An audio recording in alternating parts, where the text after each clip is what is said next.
súťažné pomoci, ktoré budete potrebovať. A teda táto súťaž sa volá Uhádni pivný štýl. Čiže vašou úlohou bude, keď dostanete pivo do ruky, ho samozrejme, až keď všetci budú mať a keď vám všetkým vysvetlím pravidlá. Čiže prvé pravidlo je, že ešte neochutnávame, hej? Až keď vám teda poviem, že môžete ochutnávať, tak začnete ochutnávať a samozrejme treba dodržiavať aj to, že až potom, keď ochutnáte toto pivo a potom, tak potom budete môcť rozprávať, aké je to pivo a až keď vás vyzvem, respektíve dáme si možno aj nejaké hlasovanie, uvidíte, čiže čo je dôležité nevykrikovať, pretože potom by ste mohli pomôcť svojim protisúťažiacim, ktorým nechcete samozrejme pomáhať, lebo vy chcete vyhrať tie vecné ceny. Čiže verím, že ste pripravení, že máte teda ideálne už aj rozcvičené tie chuťové poháriky. Teraz nech sa páči, môžete začať degustovať, ale nevykrikujte, nerozprávajte, čo cítite, nechajte to tak sa rozplynúť v ústach, túto krásnu tekutinu, čo môžem prezradiť, že je to pivo, hej? To vám môžem všetkým prezradiť, to by vám aj oni povedali. A dám vám ešte nejaký čas. Vidím ešte, že niektorí ho vychutnávajú. A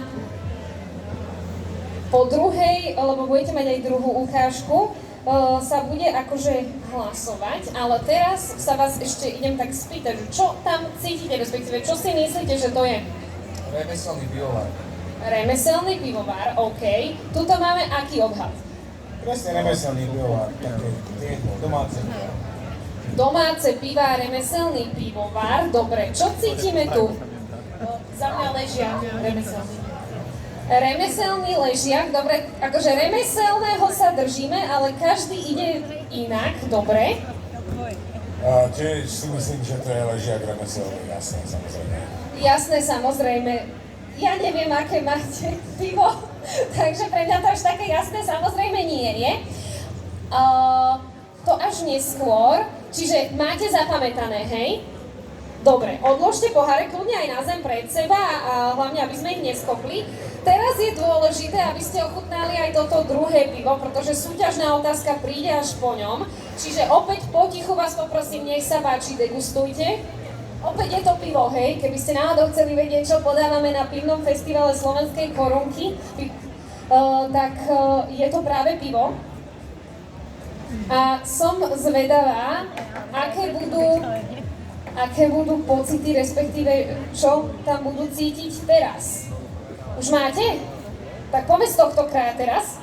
Podľa mňa to je iba. Dobre, tu máme prvý názor, druhý názor. To isté. Tiež? OK. Je to iba.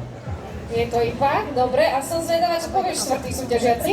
Áno, je to iba tiež, ale také silnejšie to je. Také silnejšie to je. No dobre. Ešte? Cítim tam ovocie, marakuju a možno, že je to trošku ešte seknuté s pomarančom. To som si není úplne istý. Rozhodne má to taký chvostík toho ovocinárstva. Ovocinárstva, paráda. Tak toto už si vieme možno aj lepšie predstaviť, tento podrobnejší opis, ako keď nám povedali, že je to IPA. A tuto nám pán povedal, čo to presne možno obsahuje. Ale teda súťažná otázka znie, respektíve takto. Budem sa vás spýtať na to, či to pivo bolo, respektíve ktoré z tých pív, nevykrikujte, hej? Bolo alko a ktoré nealko. Čiže, počkajte, už sa neraďte, už si to nechajte iba vo svojich hlavách. A teraz sa všetci prosím vás otočne tam k našemu publiku, premyslite si to a teraz sa vás spýtam, či si myslíte, že prvé pivo, ak prvé pivo bolo alkoholické, tak dvihnite ruku, podľa vás. Takže traja si to myslia, štvrtý teda zaváhal a teda druhé pivo bolo alkoholické podľa vás, hej? No, takže verím, že máme pripravené aj ceny pre vás, súťažiacich, pretože správna odpoveď bola, že prvé pivo bolo alkoholické, takže máme 3 víťazov, máte perfektné chuťové poháriky, vám každopádne gratulujeme za účasť a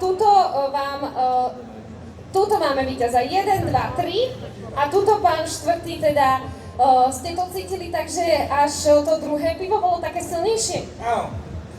No ale tak asi tam bolo niečo iné, čo tam zarezonovalo. Áno. Niečo vás zmiatlo, neviete, čo to bolo? Lepšia chuť. Lepšia chuť, tá nealkoholická. Áno. Nie, pivná chuť. Lepšia pivná chuť, nezáleží na to, či to bolo alkohol, nealko, paráda. Tu máme potvrdené, že aj nealkoholické pivo môže mať dobrú chuť, ešte tu máme víťaza. Áno. Paráda. Takže možno sa vám spýtam ešte takú otázku, že ktoré pivo vám viacej chutilo? To druhé. To druhé, OK. Aha, tu sa ešte fotíme, pardon, tak tam nebudem vstupovať. Ale rovnaká otázka je pre vás, ktoré pivo vám viacej chutilo? To prvé. To prvé viacej chutilo. Čiže nie je to, čo malo marakuju s štipkou pomaranču, to nie. Ten klasický ležiak. Ten klasický, ale to bolo to prvé, hej? Vám? Ja si to druhé. Že to také, čo sme tu dostali, podrobný opis. A naozaj ste to tam cítili? Že ja som cítila citrón. Citrón. Dobre, tak to proste exotické ovocie, ja to tak uzavriem, lebo ja naozaj netuším, čo ste mali, ja viem iba, ktoré bolo alko, ktoré bolo nealko. Vám ktoré viacej chutilo? Nech žije Easy Rider, Stupovár. Ale pivo, ktoré vám viacej chutilo z týchto dvoch? To bolo to druhé, Easy Rider, Stupovár 100%. Nebolo? Tak nebolo. Aj nám prezradíš, čo to bolo? Áno, tak dostaneme názvy. Áno, bolo to Milio a bolo to pivo, ktoré sa volá Zero Power. To bolo to prvé? To druhé? Nie, áno. Druhé bolo nealkoholické, Milio Zero Power a prvé bolo od Abela Stripe. Takže takto to bolo. Tak ak vám chutilo, tak aj viete, čo si môžete ísť dať. Takisto, ak vás to zaujalo, tak viete, čo si môžete ísť dať. Ja vám veľmi pekne ďakujem, že ste teda sa zapojili. Samozrejme gratulujem víťazom, to vôbec nevadí. Sľubujem, že ešte nejaká tá súťaž dnes bude, čiže určite sa ešte zabavíme. A poháriky nám tu nechajte, jasné. Cena útechy bola odovzdaná, paráda.